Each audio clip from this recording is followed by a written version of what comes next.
तुम सब लोगों ने अभी तक जे के चैप्टर 260 के स्पॉयलर्स देख ही लिए होंगे एंड तुम सब लोगों को पता होगा कि नेक्स्ट चैप्टर में गोजो का होने वाला है कमबैक। तो क्या गोजो सच में वापस आने वाला है या इसके पीछे गेगे के कुछ और प्लान्स हैं? तो मेरे पास यहाँ पे थोड़ी बहुत थ्योरीज है कि गोजो का कमबैक क्यों हो रहा है। वीडियो में आगे बढ़ने से पहले लाइक वगैरह कर दो अगर करना चाहो तो। चलो फर्स्ट थ्योरी में चलते हैं।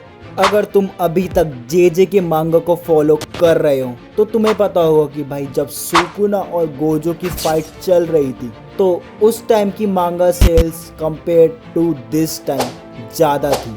इसीलिए मांगा सेल्स बढ़ाने के लिए गेगे का प्लान हो सकता है गोजो को वापस लाना, क्योंकि जे की मांगा सेल्स गोजो की वजह से ही बहुत ही ज़्यादा हाई जा रही थी एंड बहुत सारे बंदे उसे सिर्फ गोजो की वजह से ही देख रहे थे कि हम गोजो को देख सकें। और सेकंड थ्योरी ये है कि जिस बंदे का कमबैक हुआ है वो गोजो नहीं है।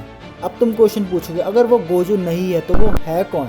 तो अगर तुम जे के मांगा को फॉलो कर रहे हो या एनिमे को भी फॉलो कर रहे हो तो तुम्हें पता हो कि जे का मेन एंटागनिस्ट कौन है।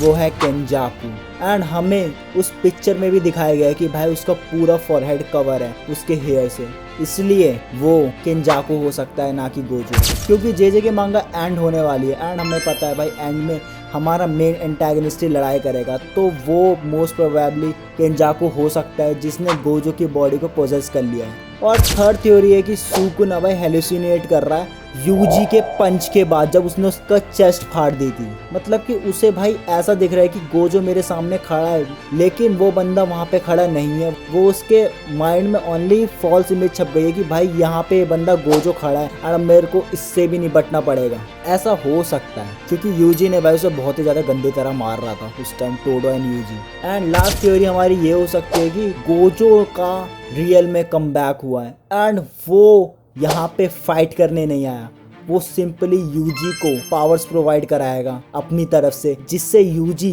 सुकुना एंड जे को जल्दी से जल्दी एंड कर सके, क्योंकि हमें पता है जे को इस साल तक फिनिश होना है।